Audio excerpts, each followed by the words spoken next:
வணக்கம். எதிர்பார்த்தது தான். ஓபிஎஸோட தீவிரமான ஆதரவாளர் தனது எம்எல்ஏ பதவியை ராஜினாமா பண்ணிட்டாரு. அப்பா முன்னிலையில் சபாநாயகர் அப்பா முன்னிலையில் ராஜினாமா பண்ணிட்டு திமுக தலைமை அலுவலகத்தில் போய் நேராக முதலமைச்சர் ஸ்டாலினை சந்தித்து திமுகவில் தன்னை இணைச்சிக்கிட்டார். என்ன காரணம் அப்படின்னு கேட்டிங்கன்னா, ஓபிஎஸ் எடுக்கிற காலதாமதம், தேர்தல் நெருங்கிருச்சு. இன்னும் முடிவுகள் எடுக்கிறதுக்கு அவர் தயக்கம் காட்டிக்கிட்டே இருக்கிறாரு. பொறுங்க, இன்னும் வரும், இருங்க அப்படிங்கிற மாதிரி பேசிக்கிட்டே இருக்காரு. அது சரிப்பட்டு வராது. சரிப்படுறதுக்கான வாய்ப்புகள் இல்லை. அதனால தாய்க்கழகம் திமுகவுக்கு வந்துட்டேன். எடப்பாடி பழனிசாமியை ஏன் தேர்வு பண்ணல? எடப்பாடி பழனிசாமி தானே, நீங்கள் அதிமுகவில் தானே இருந்தீங்க. ஜெயலலிதாவுக்கு எப்படி ஓபிஎஸ் ஒரு விசுவாசியோ அதே போல் வைத்திலிங்கம் ஒரு விசுவாசியாக இருந்தாங்க.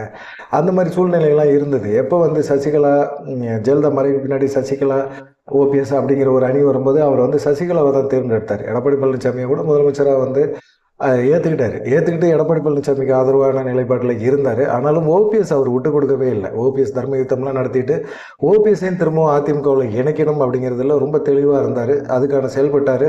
ஓபிஎஸ்ஸின் கட்சிகளை கொண்டு இணைச்சாங்க, ஒருங்கிணைப்பாளர் ஆனார்.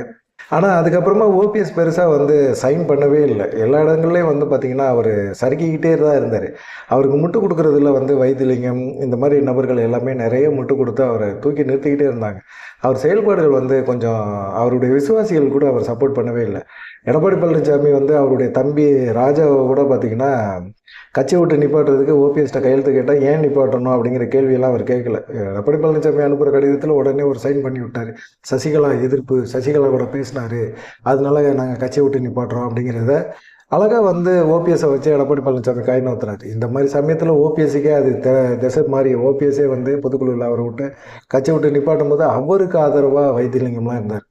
வலதுகரம் அப்படின்னு சொல்லக்கூடிய அளவுக்கு வைத்திலிங்கம் இருந்தார்.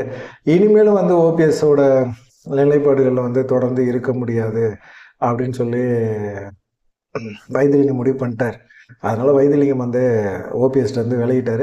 ஒருவேளை ஓபிஎஸ்ஸே நீங்கள் திமுக சைடு போயிடுங்க, பாஜக நான் அதிமுக கிளைம் பண்ணுறேன், அதிமுக சட்ட ரீதியாகவும் சரி தேர்தல் ஆணையத்திலும் சரி நான் கொடுத்துருக்கிறேன், நான் ஒருவேளை எனக்காக ஒரு சீட்டு, ஒரே ஒரு சீட்டு ஒதுக்குறாங்க சுயேட்சையாக நிற்கிறதுக்கு அப்படின்னு சொன்னாங்கன்னா நான் சுயேட்சையாக நின்றுக்கிறேன், பாஜகவோட என்டிஏ கூட்டணியில் நான் நின்றுக்கிறேன், ஆனால் நீங்களாம் என் கூட இருக்கிறவங்க எல்லாருமே நீங்கள் திமுக சைடு போயிருங்க அப்படின்னு சொல்லி விரட்டி விட்றாரா அப்படிங்கிறதே தெரியாது. ஆனால் அப்படி நடக்கிறதுக்கும் வாய்ப்பு இருக்குது. ஏன்னா வைத்திலிங்கம் இப்போ அவர் மட்டும் போல் அவருடைய பையன் பிரபுவும் கொட்டி போயிருக்காரு. பிரபுக்கு திமுகவில் சீட்டு கொடுக்குறாங்க, ஒருத்தநாடு சீட்டு கொடுக்குறாங்க அப்படிங்கிறது தெளிவாயிருச்சு. உதயசூரியன் சின்னத்தில் தான் அவர் நிற்க போகிறார். இவ்வளோ நாள் ரெட்டையிலை சின்னம் அப்படி இப்படி நின்றவங்க இப்போ பார்த்தீங்கன்னா தாய்க்கழகம், அண்ணா ஆரம்பித்த கட்சி, இந்த கட்சியில் நாங்கள் இணைஞ்சிட்டோம். எடப்பாடி பழனிசாமியோட தலைமை பிடிக்கல, எடப்பாடி பழனிசாமியோட செயல்பாடு பிடிக்கல. எடப்பாடி பழனிசாமிக்கு எங்களுக்கு திமுக எதிரி கிடையாது, எடப்பாடி பழனிசாமி தான் எங்கள் எதிரி. தீய சக்தினா அது எடப்பாடி பழனிசாமி தான். எடப்பாடி பழனிசாமியை தான் நாங்கள் தோக்கடிக்கணும் இந்த தேர்தலில் அப்படிங்கிற ஒரு முடிவுக்கு வைத்திலிங்கம் வந்துட்டார் அப்படிங்கிறது தெரியுது. அவர் என்ன பெருசாக செல்வாக்கான அவர் சுயேச்சரண்டா கூட ஜெயிச்சிருவார். ஆனால் இப்போ என்னென்னா அவருடைய பையன் மகன் பிரபுக்கு சீட்டு திமுக தரப்பில் தரேன்னு சொல்லிட்டாங்க. வைத்திலிங்கத்துக்கு ஒரு ராஜ்யசபா சீட்டை கொடுத்து அவர் ராஜ்யசபா எம்பி ஆக்கிடலாம், மகன் பிரபுவை எம்எல்ஏ ஆக்கிடலாம் அப்படின்னு நினைக்கிறாங்க. வைத்திலிங்கம் தொடர்ந்து 4 முறை ஒரத்தநாடு தொகுதியில் எம்எல்ஏவாக இருந்தார், முன்னாள் அமைச்சராக இருந்தவர், ராஜ்யசபா எம்பியாக இருந்தவர், ஜெயலலிதாவுக்கு நம்பிக்கையாக இருந்தவர், சசிகலாவுக்கு நம்பிக்கையாக இருந்தவர், எடப்பாடி பழனிசாமிக்குமே நம்பிக்கையாக இருந்தவர். அதிமுக ஒருங்கிணைந்து செயல்படணும் அப்படிங்கிறதுல ரொம்ப ரொம்ப ரொம்ப தெளிவாக இருந்தார். அதிமுக இவ்வளவு கட்டுக்கோப்பாக இருக்கக்கூடிய ஒரு இயக்கத்தை எடப்பாடி பழனிசாமி செதைக்கிறாரு அப்படிங்கிற மாதிரி இருந்தார். இந்த சைடு எடப்பாடி பழனிசாமி அப்படின்னா ஒரு சைடு பார்த்திங்கன்னா வேலுமணி எல்லா மாவட்டங்களையும் அவர் தனிப்பட்ட முறையில் ஒரு மாவட்ட செயலர் போட்டு அவர் செயல்படுறாரு. இதெல்லாம் வைத்திலிங்கத்துக்கு பிடிக்கல, வேலுமணியோட செயல்பாடுகள்லாம் பிடிக்கல எடப்பாடி பழனிசாமி முதலமைச்சராக இருக்கும்போது. இதை பல தடவை எடப்பாடி பழனிசாமிகிட்ட புகாராகவே வைத்திலிங்கம் சொன்னார். ஆனால் எங்கே கேட்டார் எடப்பாடி பழனிசாமி? வேலுமணி எதிர்க்க முடியுமா? வேலுமணி எதிர்த்தா என்ன நடக்கும்? அவருக்கு சப்போர்ட் இல்லாமல் போயிடுமேன்னு அவர் பயந்தார். வேலுமணியா வைத்திலிங்கமா அப்படின்னு பார்க்கும்போது எனக்கு வேலுமணி தான் முக்கியம்னு சொல்லிட்டு வேலுமணிக்கு ஆதரவாக பேச ஆரம்பிச்சிட்டார். இதனால தான் ஓபிஎஸ்க்கு ஒரு அநியாயம் நடக்கும்போது அவர் ஓபிஎஸோட வெளியேறிட்டார். அதிமுக நாங்கள் மீட்போம் அப்படின்னு சொல்லிட்டு தான் அதிமுக ஒருங்கிணைப்பு குழு, உரிமை மீட்பு குழு அப்படின்னு சொல்லி ஒன்று ஆரம்பித்தாங்க. அது கட்சியை பதிவு பண்ண போகிறேன்னாரு, மாநாடு நடத்துகிறேன்னாரு, திருச்சியில் மட்டும் ஒரு மாநாடு நடத்துகிறாரு, கொங்குபேட்டில் கோயம்புத்தூரில் ஒரு மாநாடு நடத்துவேன்னாரு. பாருங்களேன், இன்னும் கொஞ்ச நாள் அதிமுக எங்கள் கைக்கு வந்துடுனாரு ஓபிஎஸ். ஆனால் நீதிமன்றத்துலையும் சறுக்கிட்டு இருக்கிறாரு. தேர்தல் ஆணையமும் பெருசாக சப்போர்ட் பண்ணலை. பாஜக தனக்கு நம்பிக்கை கொடுத்துருக்குது, பாஜக வாக்குறுதி கொடுத்துருக்காங்க அப்படின்னு அமித்ஷாவை நம்பிக்கிட்டே இருந்தார். அமித்ஷா என்ன பண்ணுவார்?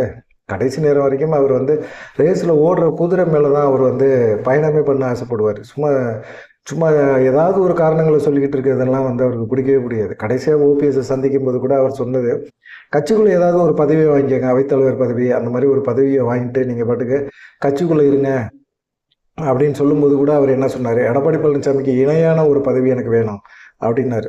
அது எப்பயுமே கேட்குறது தான், சிங்கம் சிங்கமாக தான் இருக்கும் அப்படிங்கிற மாதிரி தான் அவர் பேசுனதுலாம். ஆனால் வந்து அந்த மாதிரிலாம் எடப்பாடி பழனிசாமி ஒத்துக்க மாட்டார். அவரை நான் முதலமைச்சர் வேட்பாளராக ஒத்துக்க முடியாது.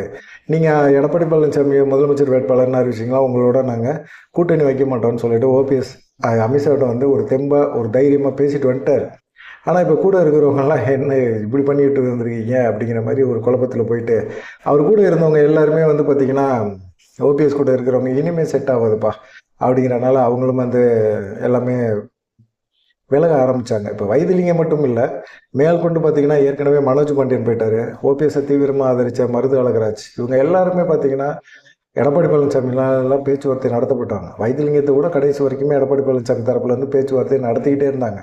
ஓபிஎஸ்ஸை விட்டுட்டு வாங்க, ஓபிஎஸ்ஸை விட்டுட்டு வாங்க அப்படின்னு சொன்னாங்க. ஆனால் ஓபிஎஸ்ஸை விட்டுட்டு போகிறதுக்கு அவருக்கு மனசு இல்லை.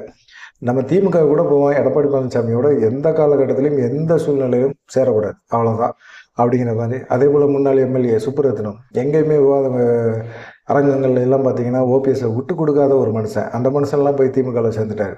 இப்போ வெல்லமண்டி நடராஜன், முன்னாள் எம்எல்ஏ குன்னம் ராஜேந்திரன், இவங்க எல்லாமே திமுகவில் வந்து இணைய போகிறாங்க அப்படிங்கிற மாதிரி சொல்லிட்டு இருக்காங்க. அப்புறமா பார்த்தீங்கன்னா இப்போ திமுகவில் இணைஞ்ச பிறகு செய்தியாளர்களை வந்து வைத்திலிங்கம் சந்தித்து பேச்சுவார்த்தை பேசினார். அதில் என்ன சொன்னார், அதிமுகலேருந்து விலகிட்டு நான் வந்து தாய் கழகம், அண்ணா ஆரம்பித்த ஒரு தாய் கழகம் திமுக. முதலமைச்சர் நல்லா தான் செயல்பட்டு இருக்காரு. அவர் என்ன எங்கேயாவது மக்கள் குறை சொல்கிறாங்களா? எடப்பாடி பழனிசாமி தான் குறை சொல்லிக்கிட்டு இருக்காரு. மற்றபடி எல்லாருமே வந்து குறைய சொல்லலை, பெரிய அளவில் வந்து மக்கள்கிட்ட வந்து ரீச்சாக தான் இருக்கிறாரு. திரும்பவும் வந்து திமுக தான் ஆட்சி அமைக்கும் அப்படிங்கிற மாதிரி ஒரு இதை சொன்னார். திமுகவில் சேர்ந்த பிறகு அப்படின்னா அதிமுகவை ஆட்சி அமைக்கும்னு சொல்ல முடியும், திமுக தான் ஆட்சி அமைக்கும்னு சொல்ல முடியும் சொன்னார். அதை தான் சொல்கிறாரு.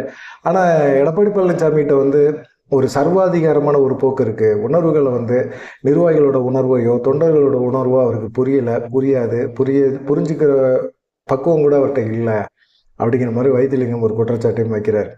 இந்த மாதிரி இருக்கும்போது ஒரு சர்வாதிகார போக்காக கடைப்பிடிக்கிறவருக்கு அவர் வந்து ஜெயலலிதா கிடையாது, எடப்பாடி பழனிசாமி மக்களால் தேர்ந்தெடுக்கப்பட்டவர் இல்லை, சசிகலாவால் தேர்ந்தெடுக்கப்பட்டவர். அப்படிப்பட்ட ஒரு நபருக்கு நம்ம வந்து ஜெயிக்க வைக்கணும்னு அவசியம் கிடையாது. திமுக தான் திரும்பவும் ஜெயிக்கும், மக்கள் வந்து திமுகவை தான் விரும்புகிறாங்க அப்படிங்கிற மாதிரி ஒரு கேள்வியை வந்து அவர் வச்சிருக்கிறாரு. தேர்தல் ஏன் ஓபிஎஸ்ஸை விட்டு நீங்கள் இவ்வளோ சீக்கிரமாக ஓபிஎஸ் கூட தானே இருப்பீங்க அப்படின்னு சொன்னால், ஓபிஎஸ் வந்து இப்போ தேர்தல் வரப்போகுது. ஓபிஎஸ்ஸை நம்பி நம்ம நிற்க முடியுமான்னு தெரியல. முடிவு எடுக்கிறதுல காலதாமதம் வந்துகிட்டே இருக்குது. ஏதாவது ஒரு முடிவு எடுக்கணும், யாரோட கூட்டணி வைக்கணும், ஒன்று தாவேகாவோட கூட்டணி வைக்கணும், இல்லை திமுகவோட நம்ம போய் சேர்ந்துடலாம் அப்படிங்கிற மாதிரியெல்லாம் இருக்கலாம், பேசலாம், பேச்சுவார்த்தை நடத்தலாம்.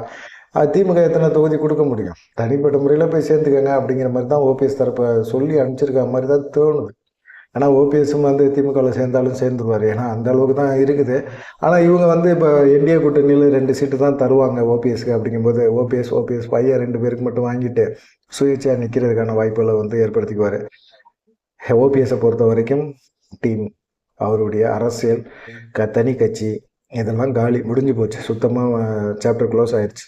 எல்லாருமே போய் சேர போகிறாங்க, பார்க்கலாம். விரைவில் வந்து இன்னும் முதலமைச்சர் ஸ்டாலினை வச்சு தஞ்சாவூரில் வந்து மிகப்பெரிய பிரம்மாண்டமாக ஒரு இணைப்பு விழா நடத்த போகிறாரு வைத்திலிங்கம் அப்படின்னு சொல்கிறாங்க, 26ஆம் தேதி. அந்த இணைப்பு விழாவில் அதிமுகவில் இருக்கிற நிறைய நிர்வாகிகள், ஒரு குறிப்பாக ஓபிஎஸ் அணியில் இருக்கிறவங்களே வந்து திமுகவில் இணையிறதுக்கு வாய்ப்புகள் அதிகமாக இருக்குது அப்படின்னு சொல்கிறாங்க. நீங்கள் இதை பற்றி என்ன நினைக்கிறீங்க? ஏற்கனவே வைத்திலிங்கம் சேருவார்னு சொல்லி 2 மாதத்துக்கு முன்னாடியே ஒரு வீடியோ போட்டிருந்தோம். அப்போ கூட வைத்திலிங்கம் தரப்புலேருந்து பேசினவங்க எல்லாம் சொன்னது ஒரு விஷயம்தான், அப்படிலாம் போக மாட்டார் அண்ணன், ஓபிஎஸ்ஸை விட்டு போக மாட்டார் அப்படின்னு சொன்னாங்க.